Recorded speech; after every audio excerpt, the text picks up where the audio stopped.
The sweet sounds of Boston, More Than a Feeling live.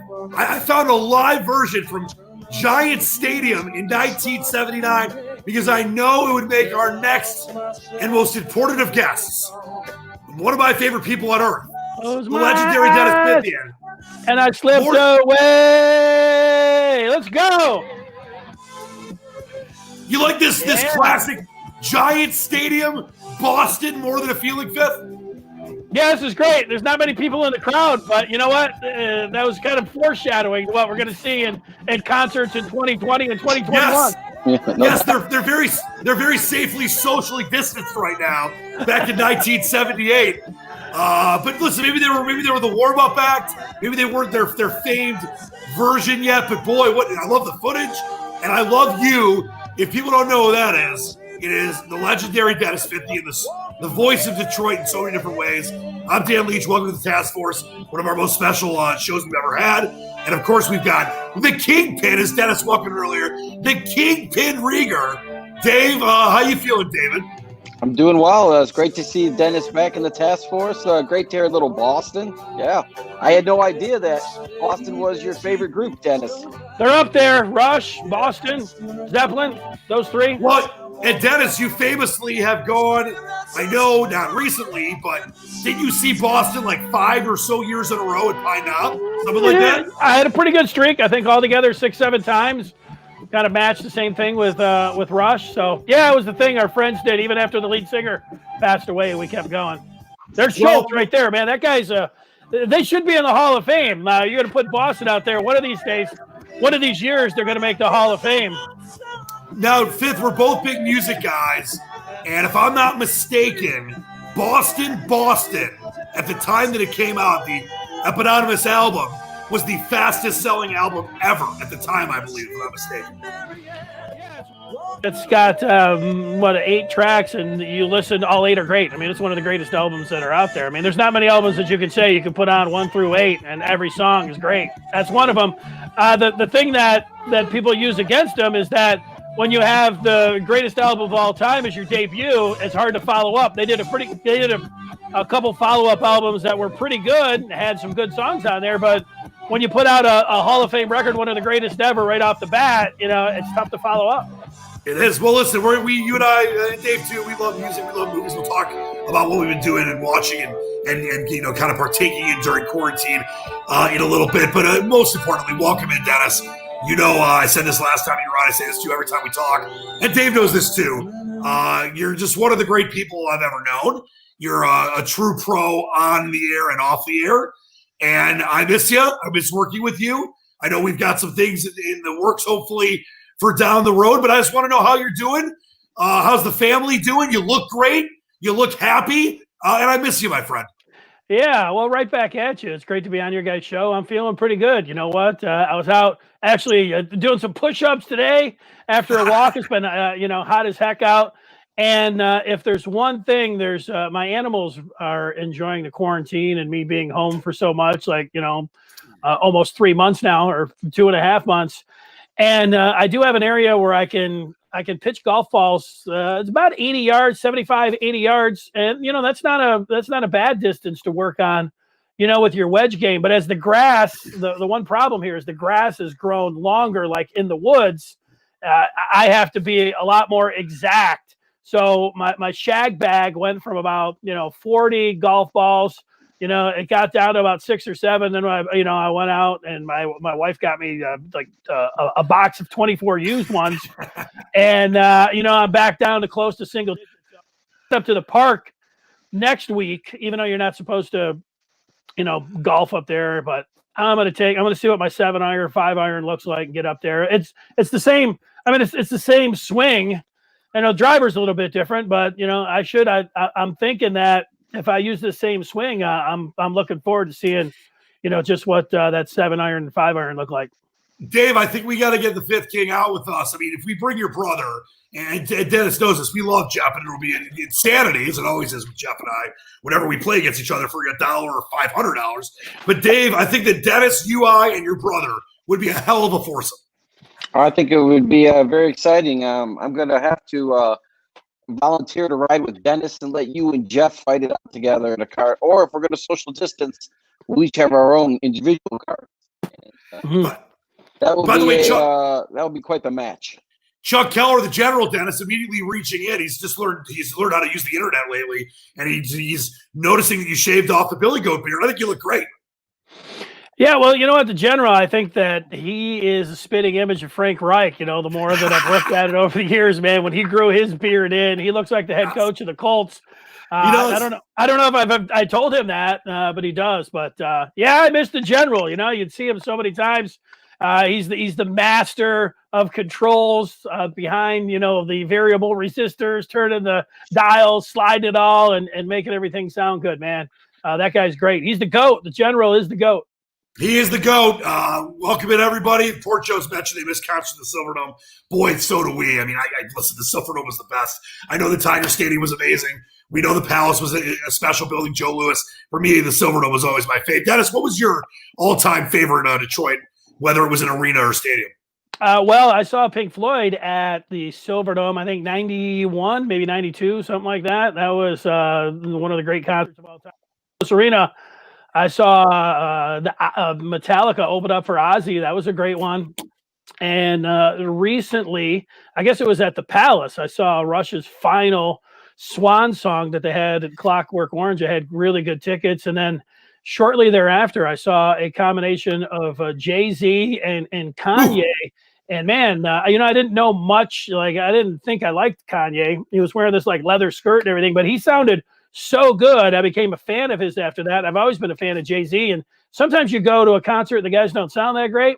But man, Jay-Z sounded better than he sounds, on his LPs that you're streaming or whatever. So that was great. Am I missing any of the arenas? I haven't seen anything at Little Caesars Arena. Just a lot of Pistons and Red Wing games. A lot of fun. A lot of, as you and I would talk about on various shows that we did, a lot of bad Andre Drummond playing.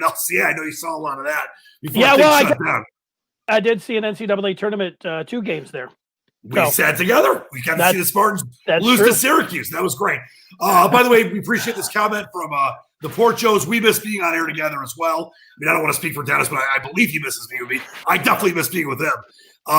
Dennis, let's talk about, and Dave, I want to get your thoughts too, as we kind of are in this holding pattern. And Fith, you and I have talked about this a lot off the air. You look at the NHL. I know that it's got cleared. The Prime Minister Trudeau cleared Canadian cities for a hub for the NHL. The NBA plan has been in place for a minute, but some pushback, some seem like they might opt out. Baseball, a total disaster. I blame Tony Clark and I blame Rob Manfred, and I just blame everybody, the owners as well, about not getting the season set yet. And then, the NFL, Zeke Elliott just contracted coronavirus, members of the Texans. David pointed out to me earlier, Austin Matthews got it for the Maple Leafs. I still am of the belief, and I hope I'm wrong, because people that know me know I love sports like the two of you. It's in our bones. I don't see team sports in 2020. Where are you at, Dennis, with sports? Do you believe there should be team sports? We know the PGA, the Rockets coming here in a few weeks. We know that there's certain things, tennis maybe, and others that could be done safer than contact team sports. But where are you at with where we're at with sports right now? Should there be? Will there be? Team sports. Well, it's too big of a guessing game, but I'll guess on it. I mean, of course, I want it to happen. It was a little sobering yesterday with Dr. Fauci coming out and talking about a number of different things, like the NFL bubble, which, that's never going to happen. And then him talking about things need to be wrapped up by the end of September. You start looking at the different timelines. He was recommending that for baseball. And it's like, wait a second, here's the leading disease doctor in the United States, in the world, and he was throwing a wet blanket over everything, especially after it seemed like we're taking some positive steps and we're moving ahead here. People are getting excited. We know this students are going to be back on campus. Those schools need that money, and I think that's where this is going to come down to, a push to these guys are going to want to give it a go. The players want their money. The owners want their money. And you know what? The fans want to pay their money. I think that's going to, that's really hanging over this to get out there, with or without fans, probably without fans if I was guessing today. But I think because of the money involved here and that's the thirst, especially for football, that, they're going to give it a go. Of course, we're going to see beforehand if the NBA and NHL, they've got a month before it all happens. All the NFL teams will be going to, their, the practice sites and everything else and getting ready for maybe exhibition games. But that's a long, drawn out answer to say, I don't know. I hope so. We're going to see, people don't like to hear, let's take it week by week or, let alone day by day. But, I try. I think they're going to try, and I hope that they can pull it off. I mean, we've seen some golf, we've seen some racing, but one thing we know about basketball, hockey, and especially football, it's not set up for social distancing and right and masks and all of that. So, and the one thing, we know there's a lot of positive tests, and we see the numbers skyrocketing in places like Arizona, Texas, Florida, yeah. But that doesn't, there's that, and it could be because of more testing. It could be because they opened up, and there's just more transmission. Which but when you look at the death rates and the hospitalizations, it looks that appears to like, what, if I'm armchair quarterbacking it, and I am here on your show, on the show here, it looks like the deaths are down and the hospitals percentages are down. So even though these players are getting it, I don't know what the long-term effects of it are going to be. I don't know, they've got to sit out for a week or two, what the health ramifications are going to be. But, maybe you can catch it. And like for Austin Matthews, maybe he can play in the NHL playoffs, coming up at the end of July. And this is just going to be one of these things. The guys are going to get it and they're going to sit out. And then if they can get back in and play, they still are going to. And I think you made a lot of very important points there. And just before I bring Dave in here, not to freak people out, but I was reading a story last night about a woman who got it twice. And there's still so much that we're learning about this. So and Fauci, as you mentioned, NFL, can only happen if they played in a bubble. We know that's not going to happen. No. So it could be something where they're not able to go. You mentioned that, you brought up a very important point about college campuses. And obviously Dr. Mark Schlichtel, the president of Michigan, said, if we don't have online campus, if we don't have on-campus classes and students, we're not having any athletics. So there's, as you mentioned, there's a lot of things to work themselves out. But Dave, you and I have talked about this a lot on this show. And we talked about it with Dennis last time he was on. And it's one of these things where I know personally that we all want it more than anything. And Dennis, you made a great point about baseball fans ready to spend their money. Sports fans want to get out there. They want to be safe, most of them, and get out there and be unified, which is what sports does for us. But to me, I can't get past, yes, sports after 9/11, after Katrina, that Saints-Falcons game. You knew the Saints were going to lose that on Monday Night Football. You knew that the Mets were going to win that game against the Braves, the first game after 9/11. Sports are so important in such a fabric of the society, especially with all the crap going on with not just the coronavirus, but of course with the George Floyd protests, which has happened in Atlanta, all the different stuff going on. We need that unifying thing to get us away from all the nonsense. I just can't see it right now because of all the moving parts. And maybe like Dennis said, there's ways to keep people away, bring them back, try to keep people in a bubble. I don't know. But Dave, have you changed your feeling on where we're at with all this? So a couple points to make. Number one, the NBA sends the players an over 100-page playbook on how to deal with the coronavirus. And you see the thing about ping pong, by the way? No doubles ping pong? That's going to really help. That's true. And if one of the players catches it, not only do they have to quarantine for 14 days, no exercise. They don't want them exercising while they're recovering from the coronavirus. So how are you going to come back after 2 weeks of no exercise and being sick? And in addition to the hockey player for the Maple Leafs that got the coronavirus, there was also a bunch of Phoenix Coyotes who also got it that were training with him. And then today, Nick Watney withdrew from the HBC Heritage Golf Tournament because he tested positive for COVID-19. And you've got Ezekiel Elliott and the Cowboys players. You've got the Houston Texans. You even have a Denver Broncos safety mixed in who was training down in Houston. So do I think we'll see sports? Yes, I think we'll see the NFL because nothing stops the NFL. Do I think we'll see any of the other sports? No, I don't think we'll see baseball. No, I don't think we'll see NBA. No, I don't think we'll see hockey. Fith, I thought you and I. Oh, go ahead, Dennis. I was going to say it was pretty interesting. I was watching Darryl Bevel, the Lions offensive coordinator, 2 days ago doing a media session, and he was being asked about, getting back and all the different precautions and protocols and everything that he has to go through. And I don't remember which one of the beat writers asked him, but he said, "Would you guys consider, you saw what happened with the Texans and the Cowboys, what if like your quarterback room got hit with some positive tests? So if you got Stafford and Daniels the morning of a game, both of these guys test positive. Are you thinking about putting an emergency quarterback in glass in quarantine?" And it was like, wow, I didn't even think about that. But all kinds of things like that you got to think of. I mean, how many emergency quarterbacks you have? These guys, and you're with the offensive line group. So, it makes sense that, hey, if it's one offensive lineman, it could be two or three. And it's the same thing with the quarterbacks. Are you going to have to keep two or three of these guys on ice, so to speak, and keep them away? Like a coronavirus taxi squad. Right. Break in case of emergency, David Blau. Yeah.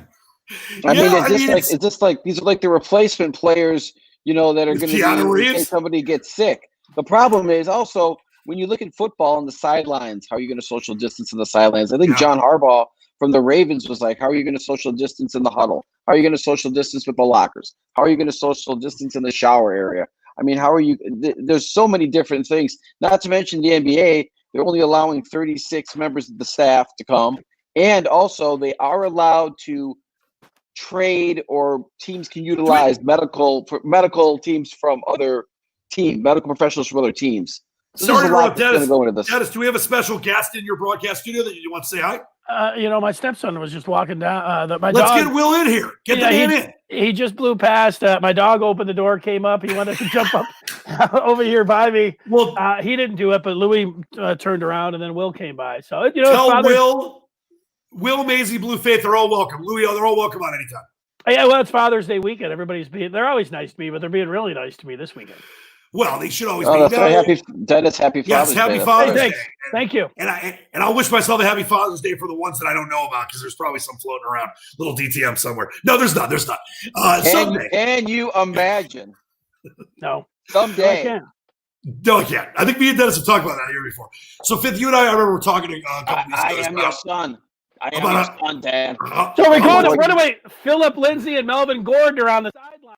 When are we going to get to how they're splitting up the carries? Carry on Johnson and Swift too, but I know Dave, you probably thought about that. Yes. I got to tell you, Philip Lindsay was like, "Bring it on." Melvin Gordon's like, "You know what? I'm glad to be a Denver Bronco." Those incredible rookie numbers. He had nothing but bad things to say about playing for the Chargers. So, hey, welcome to Denver. Wasn't Lindsay the first non-drafted Pro Bowler ever? He was. Lindsay was awesome. He reminds me a little bit of Austin Eckler, the speedster that took over for Gordon. I think it's going to be. Pro Football Focus was talking about guys that could blow up this year, and I didn't read the story, but Philip Lindsay was one of them. Or maybe he was the one. I think it's going to be a great running back duo for the Denver Broncos. I think the Broncos win 6 games, the Lions win 10. We'll get to that in a minute. So, Fifth, Dennis, Dave and I have a huge bet, $500, payment schedules and everything. So you and I, Fifth, were talking $500, really? A couple weeks ago about Dennis, how much. What year? Dennis, what year will I see that money? Yeah, good luck. You guys can just double down and exactly. 20. All right, Dave, you know what happens when you do that. I just get rid of your camera. So be very careful. All right. Dave knows not to do that. Now, Fifth, second billing. All right, so let me get to my question finally. We were talking, Fifth, about how much we miss sports.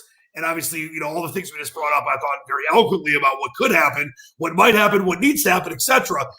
But what are you doing right now? I mean, obviously, we're following Lion stuff. You and I did a special draft night show, all the things that we as sports fans, especially media people in Detroit, will do. What else have you been doing to fill the time? I mean, it's been a crazy, obviously, moment in the country for many reasons, in the world for many reasons. but with no sports aside from this, some that have come back slowly, soccer internationally, golf, of course. I know they're doing that restart tennis thing with some of the mid-level pros, but what have you been doing to kind of stem the tide of that place in your heart that's not filled right now because the sport's not being there? Well, I was at first watching a lot of YouTube games. I watched the 04 sweep against the Lakers. I watched what was it, the 94 World Cup of hockey with the USA over Canada in a 3-game series. That was pretty sweet. And I've watched some Michigan Miami from 1988. I watched a couple different Michigan games. But, mostly I've just been watching movies. I have watched very little TV. It's a complete change. I used to listen to so much sports radio, sports talk radio. I was involved in sports talk radio. Now I'm not listening to any sports talk radio, so that's completely different. Last week I drove down to pick up my mom in St. Augustine, who was she's been snowbirding the last couple of years, staying down with my uncle down there in Florida. And, she was that didn't work. So she was stranded down there, and, we weren't going to put her on a plane. She's 78 years old and fly her back. Right. So I drove down there to get her. That was, an experience having to go through all the different states. And you're a hell of a son. Well, the different gas stations and things, and seeing how, if you didn't know, and in some of the states, you wouldn't have known anything was going on. Very little mask, very little distancing, any of those kind of things. That was, I don't know, not shocking. It was a little bit surprising. So, but, being down there and hanging out with my uncle, he's a big UFC fan. And, sometimes it doesn't matter.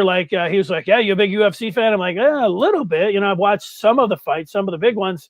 But, he had a bunch taped. He had a bunch of DVR'd. And then, here he was in the morning running back some other ones. So I watch more UFC than I ever have. And, that's about it with the TV watching when it comes down to anything live. Watched a lot of news down was interesting. I don't watch a lot of cable news, but my uncle and my mom, for about an hour or two, they're back and forth from Fox to CBC to the Jacksonville news, all of these different things. So that was kind of a different experience, just watching cable news. I'd never heard of OAN until the Oklahoma State Mike Gundy went out there and wore that t-shirt. So I had to find out a little bit about them. But yeah, walking, hitting golf balls. I am going to, though, this weekend, just so I can get back into a sports rhythm. I am going to sit in at 2:45 tomorrow and watch the coverage of the Belmont, the backwards Triple Crown. Can't wait, Dennis. I'm looking forward to 152, and it's one of those things where it's I've always liked the Belmont. That's where Secretariat 1973 won by 31 lengths. So a lot of history there. Even though it's usually 3 and they run it at a mile and a half, this one's going to be a mile and an eighth. So it's going to be exciting. A sure thing that 'tis the game. I mean, because it's not a mile and a half, and I think that you don't have to worry about them being spooked with the crowds or anything else. Man, that's where my money is going to go on the favorite. Yeah, 'tis the law. I was gonna save some Belmont picks for the end of the show, so get ready for that. You got to go Farmington Road. Come on. Yeah, Farmington Road, who I bet on in the Arkansas Derby, in the 2 different levels of that, did not do very well. But Farmington Road there's some. I got some long shots for people. We'll get to that. Mnemonic's another horse I'm looking at. Well, usually the Arkansas Derby is not a very good indicator on how a team will do. Usually in a Kentucky Derby. In fact, I think American Pharoah is the only Arkansas Derby winner that actually went on and won the Kentucky Derby. Maybe 75 years ago it happened, but of course Pharoah went the whole way. I can remember asking my dad about why do you like American Pharoah? And he said, well, he won the Arkansas Derby. And I said, I looked it up, and I'm like, well, no other horses that win the Kentucky Derby. And he says, I don't care. I think he's going to. That was his big rationale. He did it. The great Ray Fith, by the way, a solid horseman that gave us a lot of good picks for our shows. Now, before we get into the next thing I wanted to get into, which is the Lions, you mentioned, watching more movies, not a lot of TV. We're going to do a thing on this in a little bit, but I wanted to just throw this out there right now and see if anyone's seen it yet. I saw it for the first time last night. Have any of you guys seen the new Spike Lee Defy Bloods on Netflix? It is maybe his finest movie. It is so urgent and timely. It's a movie, and I won't give anything away here, but it just debuted last week. It's #1 on Netflix. It's a movie about these 4 men, these 4 black soldiers going back to Vietnam to find gold they hid and find their platoon leader who ended up getting killed in action. And it's just this undertone of what's going on of Black Lives Matter and all the protests in the wake of George Floyd. And it's got twists and turns. The incredible soundtrack, I'm forgetting his last name, Terrence. I think it's Bouchard always does Spike Lee's movies. The cinematography, Dennis, you will love it. Watch it with Maisie Blue or whoever. It's awesome. Well, she doesn't like war movies. Did Spike Lee do the one war movie that was over in Italy? Was it St. Yes, Anne? he did. I thought that's a very underrated, very good movie. It is. Very good movie. This has now, I get what you're saying about she doesn't like war movies. This isn't a war movie like Platoon or Full Metal Jacket. It's got some blood, but it's more about the overall story. So it's not like she might like, I'm just saying it's so, it's 2 hours and 34 minutes. It wasn't a minute too long. It doesn't feel like 2:34. And after I ended up watching it last night, my heart was filled, and it was just incredible. And there's so many twists and turns. I don't want to give this away, but he does something with the actors. Delroy Lindo, by the way, is probably going to get nominated for an Oscar. Spike Lee's probably going to get nominated for an Oscar. Kingpin, the Leach was telling me that he thought, the Irishman flew by. Yeah, right. It was a great movie. It was good. War and Peace was like Cliff Notes it was for great him. 4 days. It was great 4 days later, yeah. He breathed through the stand in 2 days. Right, exactly. How about The Right Stuff? It had an intermission in the middle of it. But Fith, before we'll get to a couple TV and movie recommendations in a little bit, but I want to talk Lions here because obviously we'll see if there's a baseball season. If there is, the Tigers were 750-1. If it's 48 games, who knows? Maybe they'll bring up Mize and others and have a chance to be a playoff team. I doubt it. The Wings are out of it if the NHL starts. The Pistons are out of it if the NBA starts. But the Detroit Lions are a team with, I think, 3 first picks. Their first 3 picks, day 1 starters, Aquara's brother, DeAndre Swift, way lower than they could have gotten him or other teams should have taken him. And, of course, you don't trade down. You get Jeffrey Okudah. I know it seems like football might be so far away, but if it happens, and you know how I feel about the Lions, but am I crazy to say myself that the Lions have a chance to be one of those traditional in the last 20 years, era of parody NFL stories to go from worst to first or worst to playoffs because they had a hell of a draft. We have no idea how it's going to work, but with a healthy Stafford, I think the Lions can be pretty competitive. You going to go with this one first, Kingpin, or you want me to? Go ahead. I mean, it's kind of lost on Dan. I mean, it's not lost on. I mean, Hawkinson's foot is healed, but he still might not be ready yet. I read that today. From his injury. Did they still get anybody that can blitz the quarterback? Yeah, Okora. I mean, are they going to call some Trey blitzers? Flowers. So great. So let's they're going to score 35 points. They'll lose 42-35. So it's the same. I don't see anything changing. Unfortunately, Kerryon Johnson, he's going to get hurt. Week 2, week 4? What we do, I just don't have any faith. Unfortunately, that the Detroit Lions will probably maybe they'll win 5 games. There's 5 or 6 games. It's Detroit, not Detroit. Dennis, talk some sense to him or not. Well, I don't have any faith either. I mean, it's been it's trying to determine if this is going to be the first time in like 30 years that they're going to win the NFC North. It's kind of like that sounds kind of crazy, just out of hand. Yeah, 93. However, I do think that they're a very good live dog, considering the odds and the money that you could make on them winning the NFC North. The Packers weren't as good as I know they won it last year. Actually, won a playoff game as well, and so did the Vikings, which are is no small feat since the Lions haven't done that for so long either. But I do think that I went and have them at 9 wins, and I'm not going to predict. I still would pick the Packers and still would pick the Vikings.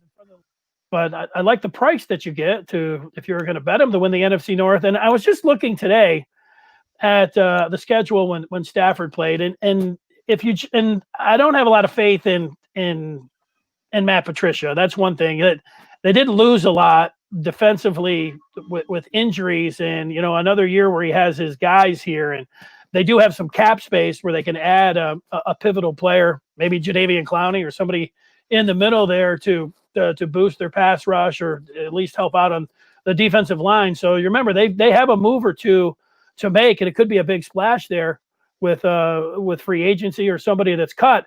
But if you just go through the games, that Stafford was with them through the first 8 games. The Arizona game, I know he almost blew it, but of course they could have won that one. They should have won that one. The Charger game, they could have lost that one. It came down to the final play. The Philly game came down to the final play. They won. I mean, they could have lost that one, but KC was a 14-point swing. The Green Bay game, there were those terrible calls, and, that one came down to the last second. Minnesota, they lost that game, and Stafford was dueling with Cousins, who had 4 touchdowns. Dalvin Cook had like 142, and the Lions had no running game. But they were with 1 score in the fourth quarter. I mean, that was the one out of the 8. I mean, you're not going to be right in all of those.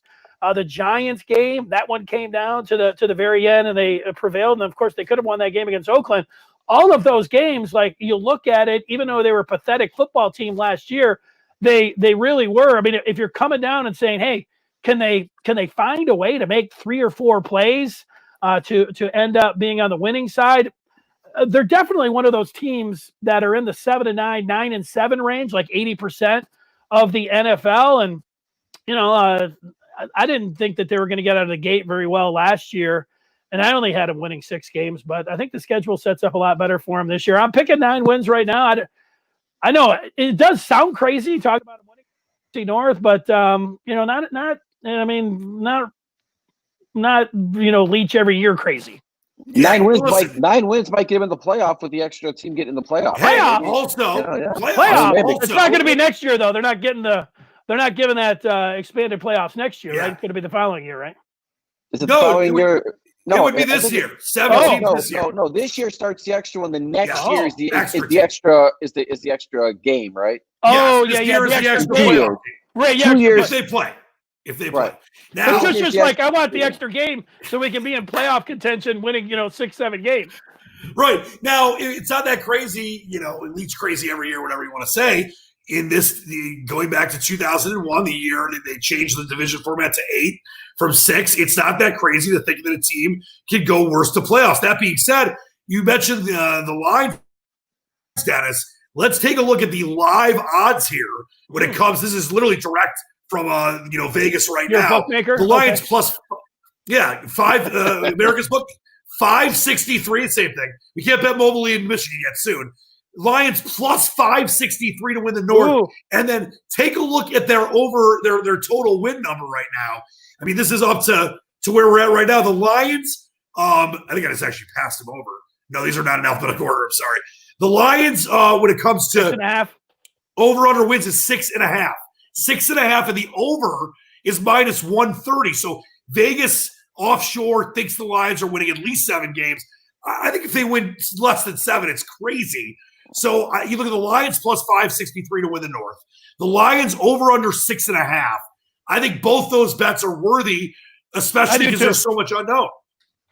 I do too. I mean, it's a good price. I mean, if you're sitting there like, making a prediction, hey, they're going to do it. It's like, but, considering you get, plus 560, this is the time. One of these, 30 years or so, you'd think that they would stumble into one. It could happen. I wouldn't put much more. I wouldn't go crazy on it, but. All right, Dave, you, of course, right above the lines is your silly, stupid Broncos. Over under 7.5. The over is the favorite. The era of Lockistan starts. Are you taking the over 7.5? No, for sure. For the Broncos, for sure. Yes. For sure he is Fith in. That's easy. You bet your mortgage on that one, Leach. That is easy money, my friend. All right. I like the Broncos too. It's just they play in such a tough division. Yeah, they do. Well, here's the thing. They only have to worry about the Chiefs. Okay, they'll take the Raiders. What about the Raiders? First year in Vegas. The Raiders are garbage. Hey, Jeff. Are garbage. I always called you Jeff. Dave, what happened to the Las Vegas Knights? Their first year in Vegas. Oh, okay. I'm just saying. What? What does that mean? The Golden Knights went to the Stanley Cup Finals. Okay, so the Raiders are going to the Super Bowl because I'm just saying. Vegas? Please. I just saw the a picture today of inside the stadium, Alliant Stadium that they're calling it. I don't know what that is, but I was looking at it. It looked pretty sweet. Of course, you spend $1 billion You spent $1 billion. It looks pretty sweet, right, Kingpin? I cannot wait to go. I can't wait to go there. To lose, because you're going to see him lose. Because it's not going to be the same. I went to Oakland. I went to the Black Hole 4 times. 3-1, by the way, in the Black Hole. 4 times. 3-1 in the Black Hole. 4 times. 3-1 in the Black Hole. All right. Yeah, it's only with that. Nothing. All right. Nothing. What we can Zero. all agree on. Sounds like a fun trip. Sounds like a fun trip. No. I might be going with him because I want to watch him be in a lot of pain, Dennis. Maybe you can come along with us. Now, one thing we can all agree on, without the infighting of the stupid Broncos and all that stuff, is that. And I don't want to disappear from the screen. You mean like that? He's back. All right, so that's his penance, Dennis. Whenever he brings up nonsense, he's out. No, but I love Dave. I love you. But Dennis, Dave has said this many times. He's always enjoyed and really loved the Fithian Leach One-On-One. So we are going to go back to the original version of this. This was a Dennis Fithian idea years ago when I first started working with him. Dave Rieger has prepared an excellent edition of Fith Leach One-On-One. Dennis, are you ready to harken back the genius and do a little Fithian DTM one-on-one? I am. As soon as I run the Snapchat through. Okay. Yep. I'm ready. Snap it. You're allowed to snap it. Do any social media on this show. We'll take a break for you. But here we go. It's a classic version of Fith Leach One-On-One. Dave Rieger with the questions. Dave, fire away. Question number 1, according to Brandwatch, I've got here the top 9 celebrities with the most Twitter followers. That would be a little easier. So, how many do you think you can guess of the top 9 celebrities of the most Twitter followers? Dennis, who do you think would be in the top 9 of Twitter followers? Give Dennis 3 guesses, then I'll take 3. So, entertainers, he's like, so I'll go Taylor Swift. That's correct. I will go, what's the Lady Gaga? Yep. All right.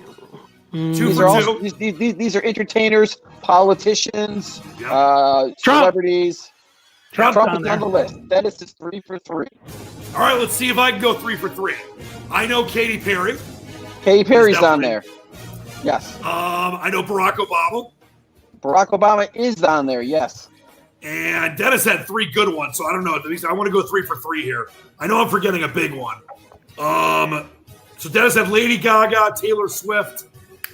I'm forgetting. No, it's not. I don't want to go. How about? I think Adele is. I think Adele. Who, Dennis? Adele is not in the top 9. I want to put one of the Kardashians, Kim Kardashian. No. Ooh. I think we're missing a politician. No, are we missing a politician, Dave? No. You name both of the politicians. Justin Bieber? Justin Bieber is on the list. All right, so we've got 6, right? There's only 3 left. Right. So you've only missed 3. Oprah. Oprah's not on the list. Oprah not on the list. Is Stedman on the list? Do we have Stedman? No. Damn it. All right, give us a hint. Give us some hints here. All right. The first one is a comedian / daytime talk show host. Ellen, that's correct. Oh, Ellen's good. The other one is a star soccer player. Messi. No. Ronaldo. No. And the last one is a pop star. Fifth. K-pop. BTS. Pop star. Can you give me another hint? Selena Female Gomez. Pop star. Selena Gomez. Ariana Grande. Oh, that's a good one. Oh, damn it. All right. Is she? Beyonce. Who? Beyonce. No. How old is this pop star? Oh, she's probably in her 30s, I would say. Miley Cyrus? No. All right, who is it? Rihanna.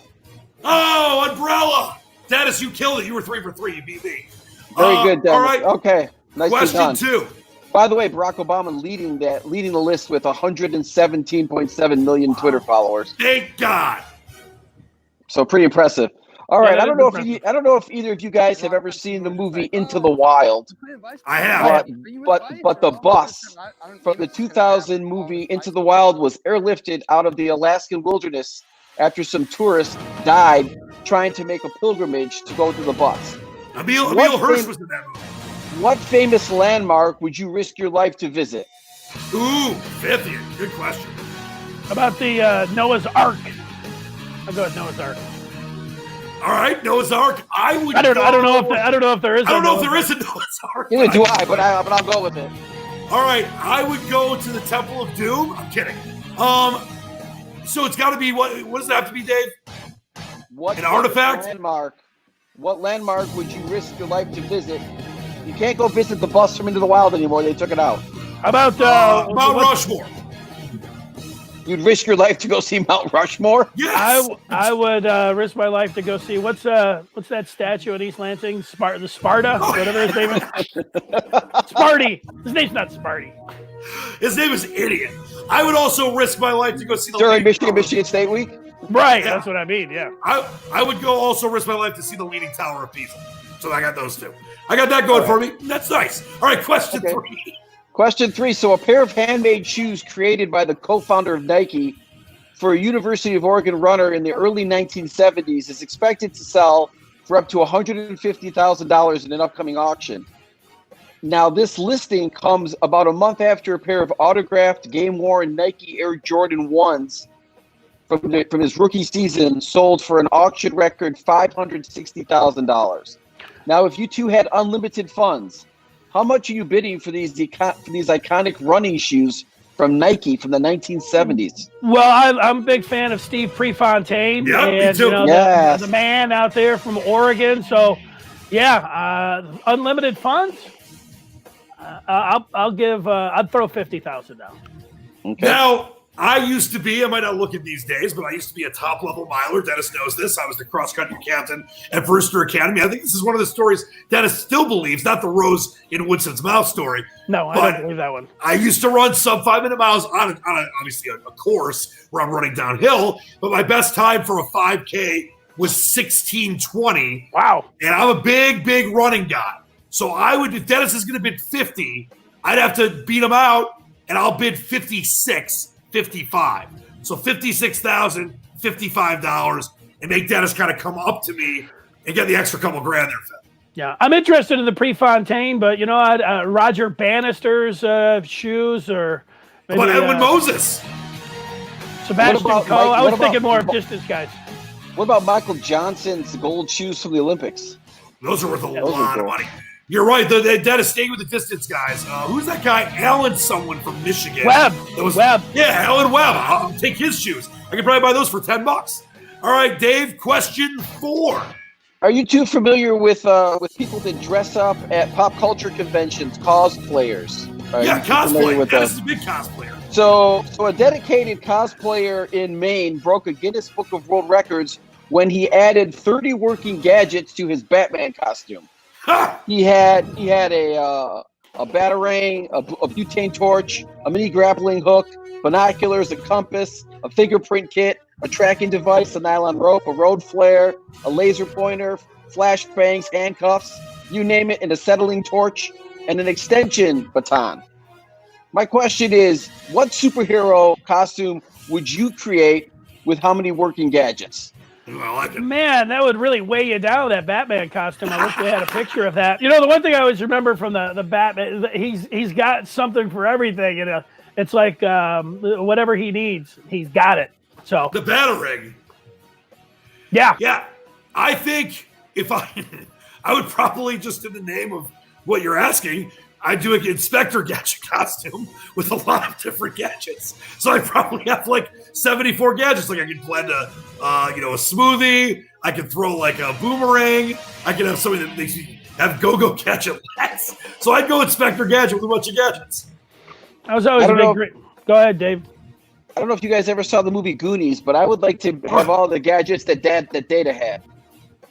Sure. And all in that movie. So yeah. Fifth?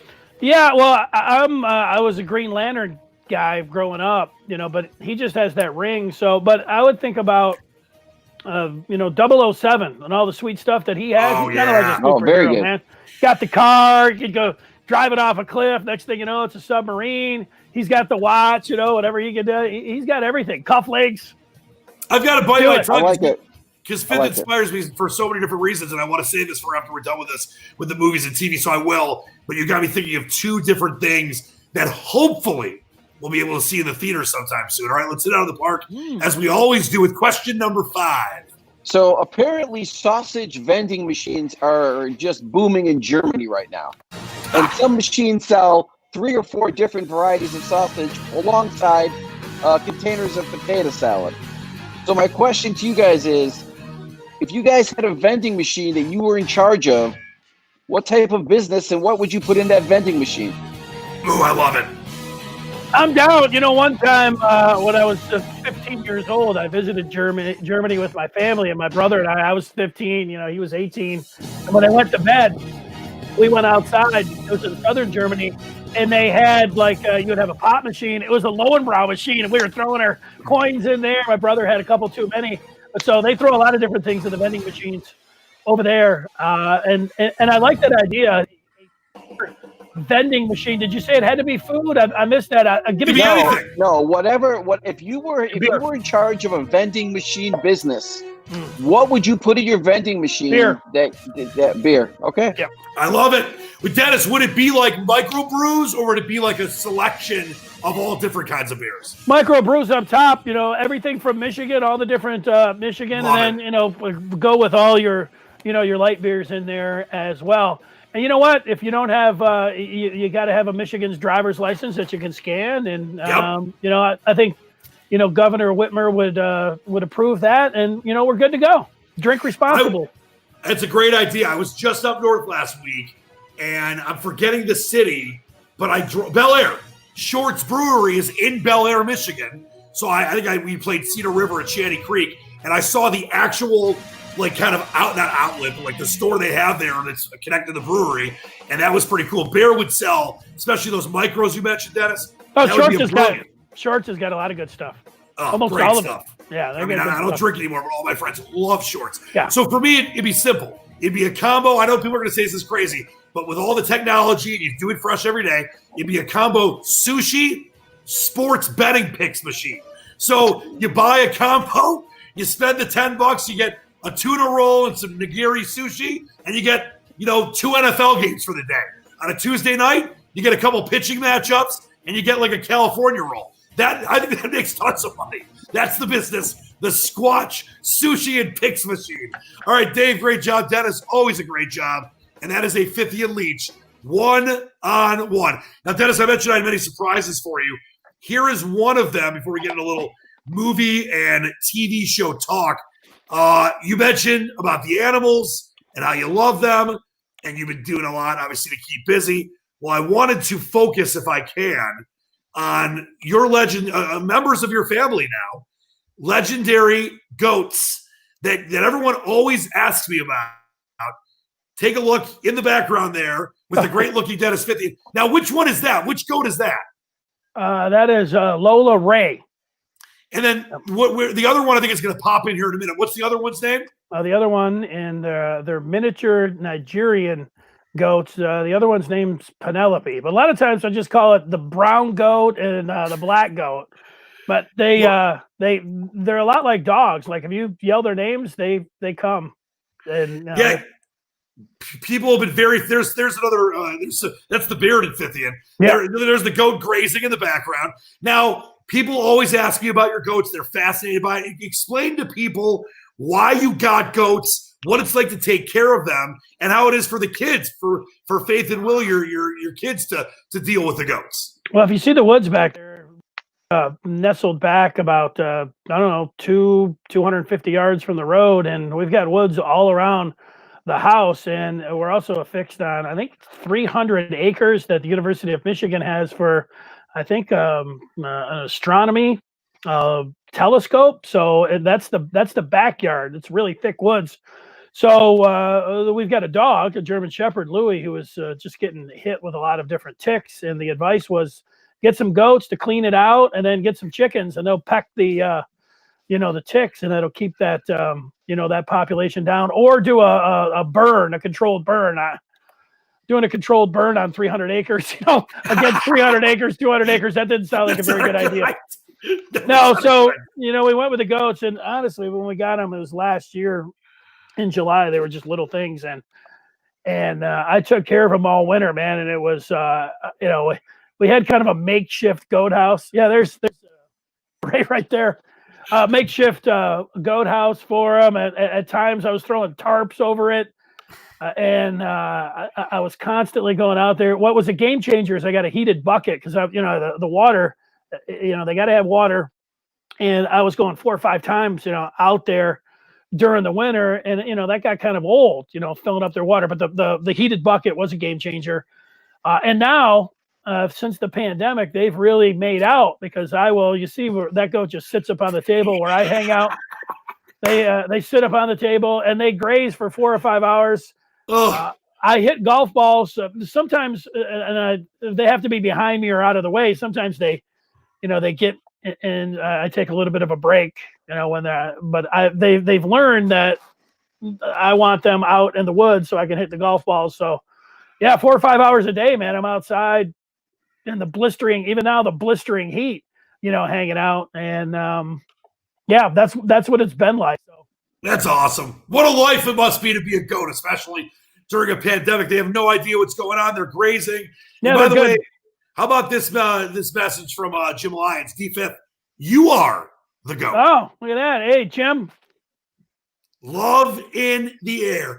All right, Fith, before we go, and I can talk to you for hours and hours, we'll have to do this again. And as I mentioned, you and I have got some stuff hopefully planned for down the trough shortly from now. There's nothing like working with you, and I miss it dearly.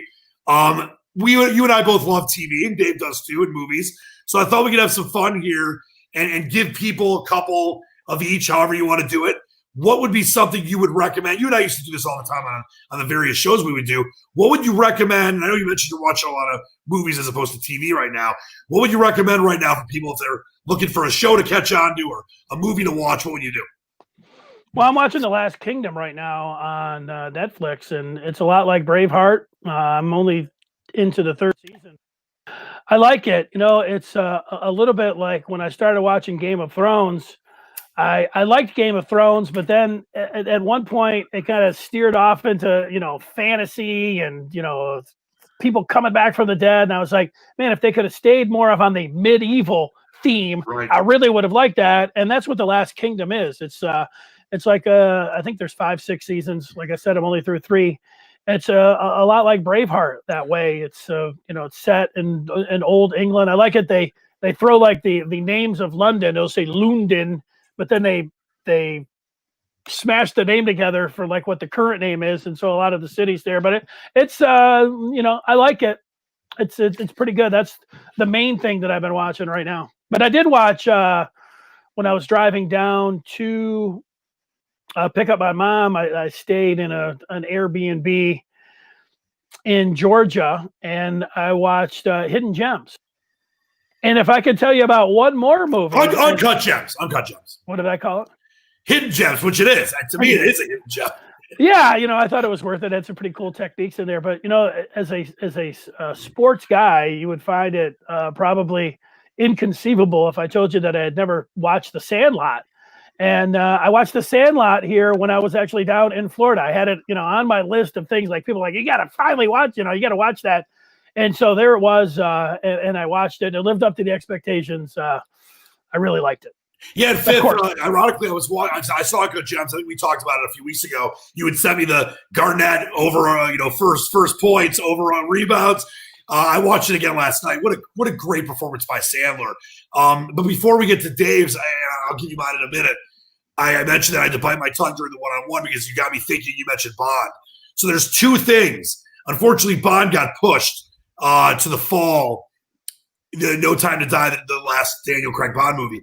But they're still planning, and theaters are opening up, socially distanced. I know. Imagine, Dave, I think you had Paul Glantz on one of your shows on WJR. But Tenet, the new Christopher Nolan movie, was pushed from the 16th, I believe, to the 30th or 31st of July.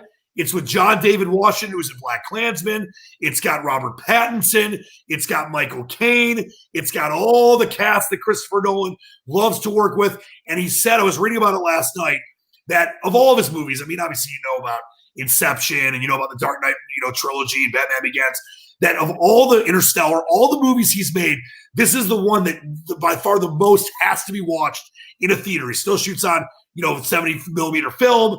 He said he made this for the theater for sure, and it looks like we might be able to see it in the theater end of July. It's super secret. I just pray that we can watch Tenet in the theater. Dave, what would you recommend? I know you. How old's Michael Caine? How old's Michael Caine? Michael Caine's in his 80s, I think, 82. Okay, I was going to say 90. Something like that. He's the best. He was so good as Alfred in the Dark Knight trilogy. And was so good at Inception. It was so good in The Prestige with Christian Bale and Hugh Jackman. Christopher Nolan, to me, is a top 5 all-time director. I mean, Spielberg, Scorsese, Hitchcock, Kubrick, others. But in the modern era, he's never made a bad movie. Starting with Memento, what's up? 87. Yeah, there you go. And I'll tell you that he started with Memento, which was with that movie with Guy Pearce that started at the end and went backwards. Just incredible filmmaking. But I can't wait for Tenet. Dave, you had mentioned to me that you watched that ridiculous open brain surgery documentary where the guy talked about the Lions. Let everyone know about that, but also what would you recommend? Well, I that was just a documentary called Lenox Hill about this this hospital in Park Avenue in New York where they do neurosurgery emergency room. It's just this hospital. I just like watching. I just found it interesting. They just happened to be doing one scene where they were doing some neurosurgery. The guy had to be awake so he would know if his hands could still move, his feet could still move. So the patient was from Detroit. The doctor asked him, so who do you root for? He said the Lions. The doctor was like, oh, I'm real sorry. But so I just took a clip of that and texted it to all my Lions friends. But as far as Uncut Gems, that at the ending of that movie made me very angry. I was not happy with the ending of Uncut Gems at all. Well, don't give it away. I won't give it away, but it irritated me to no end. But White Lines on Netflix, which only had one season, very good. Takes place in Ibiza, and very cool. So I would highly recommend that. Well, I mentioned it's a great one. My dad is obsessed with White Lines. And then what's the one that stemmed that? This Alex, I'm forgetting, is it Alex Pena? What was the one before that, Dave? That like 6 seasons? I forget, but I know what you're talking about. I'm sure someone on the chat will mention. There was also a weird one that I just watched that was it was kind of interesting. It's called 365. It's the story of this mobster who kidnaps this girl, and he holds her hostage for 365 days for her to fall in love with him. And at the end of the 365, if she doesn't, he'll let her go. And it's the story but it's kind of interesting. It's one of those where it's like half foreign, half English. So there's some of it's in subtitles, some of it's in English. But Money Heist. Money Heist is the first one my dad watched. Right. It's in subtitles, but he's obsessed with it. Now, I mentioned Defy Bloods by Spike Lee. It's incredible. It's on Netflix right now. You've got to watch. Dennis got me into this, so I got to give Dennis full credit. The second season of Dead to Me with Christina Applegate and Linda Cardellini, incredible. I think that I know this much is true. That just ended on HBO with Mark Ruffalo playing twin brothers is one of the finest acting performances. Like The Affair was another one of my favorite shows. I thought Dominic West. The Affair was good. And so many just incredible acting performances on that show. I think that Mark Ruffalo not only is going to win the Emmy and the Golden Globe, but it just solidifies how just incredible the range he has as an actor is. It's a tragic show. It's 6 episodes long. Dennis, you will love it. It is incredible. And Perry Mason gets going this Sunday night on HBO. That looks to be an incredible series as well. Fith? I saw that. Yeah. Too, well, I'm a little bit inspired by the Kingpin's 365. There's a movie that I was thinking about kind of getting involved with myself, maybe calling it 233. And that would be the Jamer Candelario story. There you go. Hey, at least he's above the Mendoza line. He's above the Mendoza line. Remember, Dennis, we did a show and I'm like, Jamer Candelario's the next Tigers All-Star. You're like, not so fast. He's my Tiger. Yeah, I love Jamer. All right, before we go, I wanted to do a couple of things here. We've got our interesting outside of the day. And as I always do, and I will continue to do this because I mean it every time I say it, I just have to tell you, Dennis, again, how much you mean to me in so many different ways. I cannot tell you how many texts and calls and tweets and Facebook messages I've gotten that want me to send you their love, that miss you. I miss you. I know that down the road, you and I will come together in some way, shape, or form. And I'm just lucky to have you in my life. It's Father's Day coming up. Your kids and Maisie Blue and your mother are lucky to have you in their life. And I just want to thank you for all that you do and all you've done for me in my life. And I know Dave feels the same way about you. We talk about you all the time. So my hat, I don't have a hat on. So I'll just take this hat, and my hat's off to you, my Motor City Hit Dogs hat. I like that hat. Thanks. I also like the Caps hat. They always look like. Yes, I got the Caps hat. It's floating around here. Yeah, but I didn't want to look like Sky. You know. Well, you used to Sky Kirsten, our good friend. We love Sky. He's a Husky now. You always used to love when I had the Cubs hat. You thought I was a closet Cubs fan in the back of my car. Yeah, I was like, who is this guy? He's got a Cubs hat in the back of his car. I wanted to give you a chance here as we get ready to go, just to kind of give people your thoughts on what we've kind of, or what you personally have learned during this, insane's probably not the right word, it is insane, but this incredible time, and I mean that with all definitions of incredible. We're in a pandemic, we're in this amazing uprising and movement for, Black Lives Matter and to end police brutality and systemic and institutional racism. There's so much going on. There's obviously the sports angle. What has been the takeaway for the most in your experience during this unprecedented time in our lives? Yeah, well, you got to know your own self, and you got to know your own family, and you got to act accordingly. You got to be diligent when you're out there. You can't rely on other people, whether it's going to be social distancing and, the oxymoron of wearing a mask. The people that don't want to wear them, they're actually protecting you. So it's not so much protection for yourself. So that sucks, that part of it. I mean, the whole thing, really sucks, having to. We're people that like to go out and we like to mingle and we like to hang out with our friends. We haven't been able to do that. So, you got to be patient through this. I've got my fingers crossed as we open up that, these people that are so defiant about all these and calling Fauci a fraud and, we're going to do our thing. Hopefully all of these people, even though, the way they scream from the mountaintops, hopefully they are right. And, the doctor's not. And, we're able to move closer to, the way things used to be, and we'll get some sports back. But, the one thing that I can't get over is just this stalemate with baseball. And, I try to stay on the sidelines. And then this week, man, I got so encouraged, like, man, framework for a deal. And I was jumped right back in. I was such a sucker. And it would have been like, Clark, he comes back. No, there's no deal. And it's just that part's driving me nuts. That these guys can't figure it out. And that was 65 games, 60, 70. And you know what? One of them can't go to 64. That's going to look like it's a win for the owners. And one of them can't go to 66 because it's going to look like it's a play for the players here. And they're always thinking about 2022 and what's coming down. And they've already missed the boat. They stood there like Ernie Harwell would say with the house by the side of the road and looked at one too many. As they should be out there on July 4th. What a great time that could have been. Instead, man, they're ticking me off every day. I try to stay away, and then I kind of check, and then see, and then I got my hopes so up, just 2 days ago, only to come crashing down the next day. So I don't know. I could sit there and just cry about that. I know. I could sit around here and cry for 20 straight minutes, but what good's that going to do? Start telling them like. I'm not going to cry for me, Argentina. Have we ever seen two sides? I mean, we've seen the NFL, we've seen the NHL, and other leagues have their issues, but have we ever seen two more? And I don't want to say tone deaf completely because I get sticking points on both sides. But during this time where we need it so much, America's old pastime and the sport that's been around since the 1800s, Abner Doubleday and Babe Ruth and Henry Aaron and Hank Greenberg and through everybody and Mickey, etc. Get it freaking done. I almost said the F word, but there's kids watching. The Owiz is watching. Your boy, the Owiz. Owiz loves you, Dennis. He says hi. Owiz, you know what? I like your pool, man. It looks pretty sweet. Isn't that pool pretty sweet? My sister. No, it's pretty sweet. She got the job done. I went a little dip in the pool the other day. He loves you, Dennis. He loves you a lot. I love sending you pictures of the Owiz. Beautifully said, Fith. All right, let's show our interesting house item of the day. We'll start with the honored guest, the great Dennis Fithian. Oh, well, I told you I watched The Sandlot, which is kind of surprising after all these years. But, the funny thing is that I keep a 1968 autographed ball. Let's see if you can get some of the names on there. Jim Price is on there. He was on the 68 team. K-Line is. I see K-Line. Do you?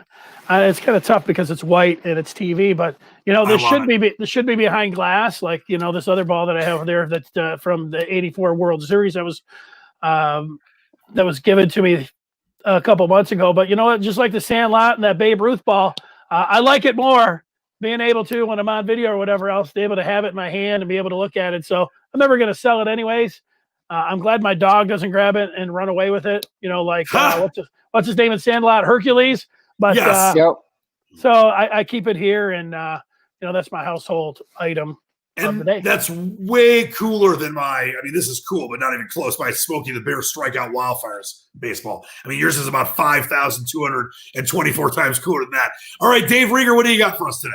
So, hence the nickname Kingpin back in the day. I used to bowl a little bit. So what I have here is a poker chip. Ooh! Dennis and I love that.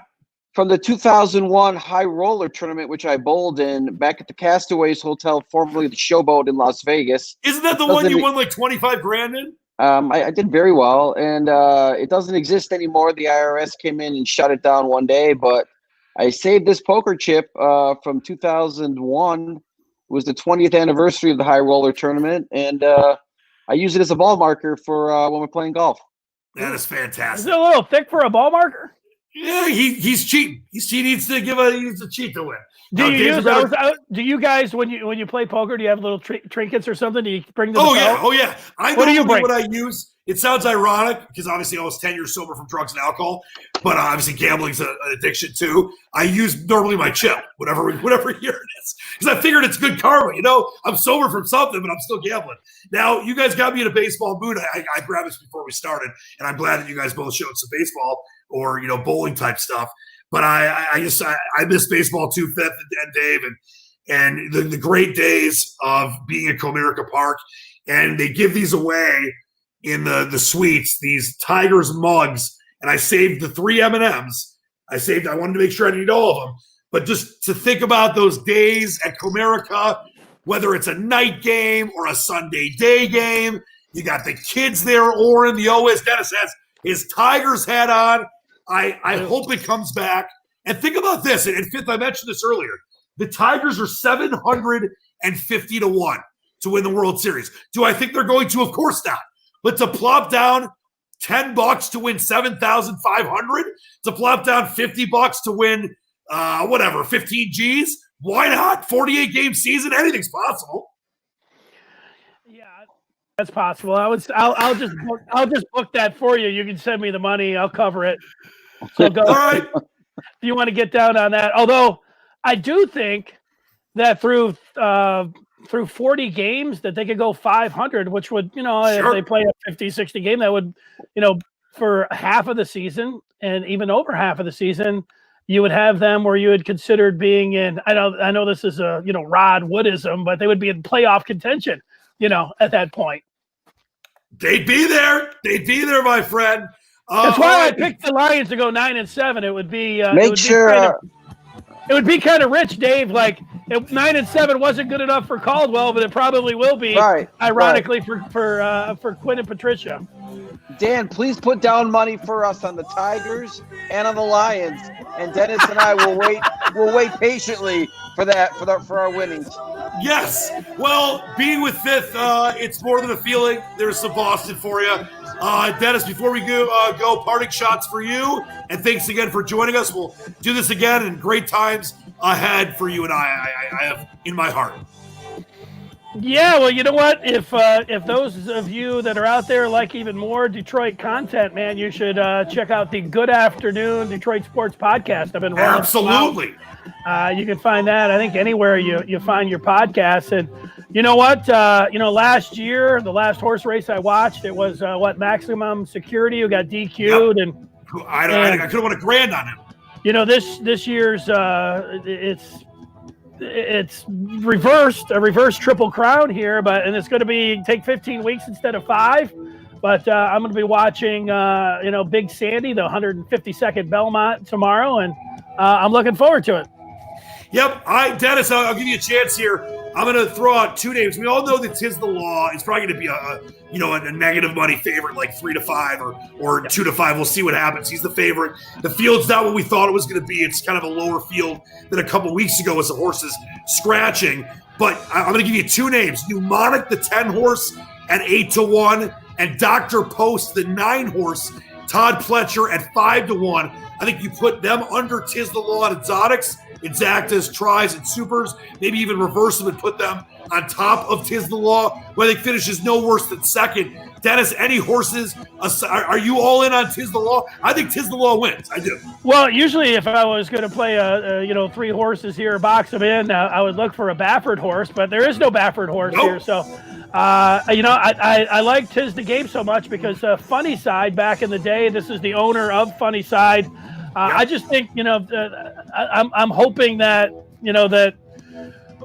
Tiz the Game, somebody gives him a race here. I think because of the factors that, they're not going to have to worry about him getting spooked by the crowd, and it's going to be just over a mile and the eighth instead of usually the mile and a half here. It's going to be easier for a horse to win the Triple Crown, and I think this guy gets the first leg out there. Even though it's going to start, it's a weird starting position. Yeah, they're starting it mid, Yeah, it's kind of like a diagonal to the finish line here, but and there's only going to be 7 cameras. Usually they only have 25. They're going to have a boom mic, and socially distanced and mask, but it's something that I'm looking forward to tomorrow. I don't have any other horses right now except Tiz the Law.